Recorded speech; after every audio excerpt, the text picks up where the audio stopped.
Programang ito ay rated SPG. Striktong patnubay at gabay ng magulang ang kailangan. Maaaring may masiselang tema, lengguwahe, karahasan, sexual, horror o droga na hindi angkop sa mga bata. Booking na ang masamang intensyon ni Attorney Alon kay Eira at kay Lilet.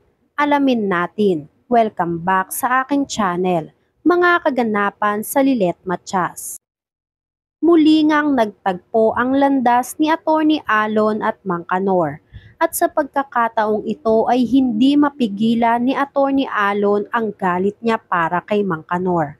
Lalo at nalaman ni Attorney Alon na aalis na nga ng bansa si Mang Kanor para manirahan sa Amerika kasama ang mga anak niya. Mas tumindi ang galit ni Attorney Alon nang ibalik ni Eira ang panahon kung saan napalaya ni Attorney Meredith si Mang Kanor. Nagimbal si Eira sa inasal ni Attorney Alon sa harap ni Mang Kanor. Ngunit nagpalusot na lang si Attorney Alon na may pinatay lang siya kaya niya nahampas ang tungkod niya sa sahig.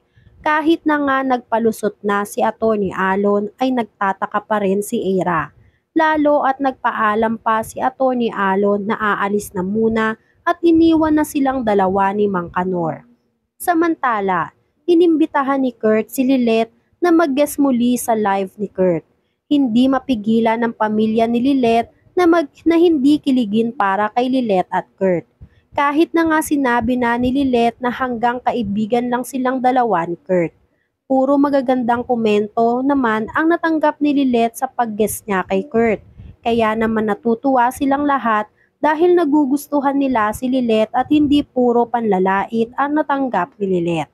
Sa kabilang banda, galit na galit si Attorney Alon sa investigador na inutusan niya para hanapin si Mang Kanor dahil naunahan niya pa ito na makita. Nagsasayang lang raw ng pera si Attorney Alon dahil nagbabayad siya sa wala. Kaya naman nang makita niya si Mang Kanor na paalis na at nakatalikod kay Attorney Alon, akmang aambahan na ng tungkod niya si Mang Kanor, ngunit biglang dumating si Lilet. Kaya naudlot ang masamang binabalak ni Attorney Alon kay Mang Kanor.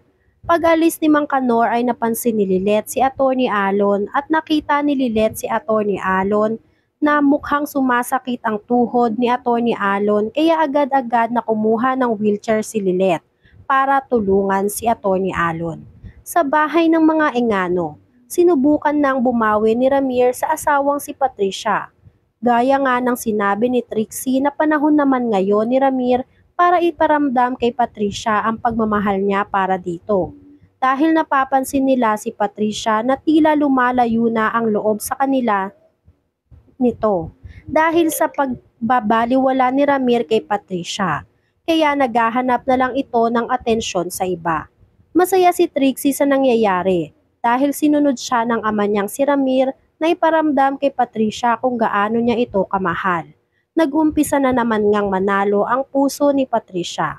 Samantala, dahil sa sakit ng pilay ni Attorney Alon at napadiin ang hawak ni Eira sa tuhod nito, nasigawan ni Attorney Alon si Eira at tinapik ang kamay ni Eira. Nagimbal si Eira sa inasal ni Attorney Alon. Agad naman na humingi ng pasensya si Attorney Alon dahil bigla na lang siya sa naging reaksyon niya. Dala raw ng masakit niyang pilay. Kaya umalis si Attorney Alon at naiwan si Lilet na nagtataka sa biglaang pagsigaw ni Attorney Alon kay Eira. Mangiyak-ngiyak naman si Eira sa nangyari. Dahil sa nangyari, hindi mapigilan ni Lilet na mag-isip sa ginawa ni Attorney Alon sa kapatid na si Eira. Ikwinento ni Lilet kay Tinang Ses ang nangyari at maging si Tinang Ses ay nabigla sa kwento ni Lilet. Mas lalo lang raw tuloy na napapatunayan ni Lilet na may something kay Attorney Alon na hindi nila alam. Dahil hindi excuse ang napadiin na hawak ni Eira para bulyawan siya ng ganon ni Attorney Alon. Gustong-gusto na raw tuloy sabihin ni Lilet kay Eira na worried siya. Bagay na tinutulan ni Tinang Ses dahil mukhang bulag sa pag-ibig si Eira. At baka mag-away lang ulit silang magkapatid kapag sinabi ni Lilet kung ano ang napapansin niya kay Attorney Alon. Samantala, patuloy ang pagsasabwata ni Attorney Alon at Patricia. Nanghingi ng tulong si Attorney Alon na bigyan siya ng tauhan para tapusin ang buhay ni Mang Kanor. dahil hindi raw siya po pwede na umupo na lang sa isang tabi at hayaan na makaalis ng bansa ang taong pumatay sa mami niya. Kaya naman pumayag si Patricia na makausap ni Atty. Alon ang contacts niya para sila na ang magkatransaksyon dalawa. Ngunit wala raw pera si Atty. Alon kaya si Patricia ang pinagbabayad nito. Dahil lahat ng pera ni Atty. Alon ay nasa investment at hindi ito po pwede na basta-basta na lang kunin dahil mahahalata siya sa gagawin niya. Kaya naman walang nagawa si Patricia kundi pagbigyan ang gustong mangyari ni Atty. Alon. Total naman raw ay nangako ni Atty. Alon na babayaran siya kapag pupwede na. Sa kabilang banda, habang nag-uusap si Lilet at Eira sa Keystone at handa na sanang sabihin ni Lilet kay Eira ang napapansin niya kay Atty. Alon ay siya namang dating ni Atty. Alon. Bit-bit ang panuhol niya ng mga bulaklak. Agad naman na nagpasuhol si Eira kay Atty. Alon at pinatawad agad ito. Habang si Lilet ay duda pa rin sa kinikilos ni Atty. Alon. Naglalakad si Lilet nang makita niya si Atty. Alon at Sabrina na magkadikit. Kaya agad niyang tinawag si Atty. Alon. Dahilan para maudlot ang lambingan ng dalawa. Nagdahilan ng dalawa na bigla na lang nahilo si Sabrina kaya inalalayan ito ni Atty. Alon. Kahit duda si Lilet ay tinulungan pa rin niya ang dalawa. Kaya naman nakaligtas si Sabrina at Atty. Alon sa pagkakahuli ni Lilet sa kanilang dalawa. Samantala, pinadukot ni Atty. Alon si Mang Kanor sa mga tauhan ni Patricia at dinala ito sa isang tagong lugar. Nagantay naman sa wala sila Eira sa dinner nila kasama sana si Mang Kanor. Pinagpipilitan ni Lilet na nakita na niya si Mang Kanor, ngunit bigla na lang itong nawala. Kaya sure siya na si Mang Kanor talaga ang nakita niya. Kaya naudlot ang dinner nila kasama si Mang Kanor. At sila na lang tatlo ang kumain. Patuloy dahil matagal na nilang inantay si Mang Kanor. Pagkatapos nilang kumain ay nag-aalala sila Lilet kung saan na kaya napunta si Mang Kanor. Samantalang ito ngang si Atty. Alon ay dumiretso na sa lugar kung saan dinala si Mang Kanor.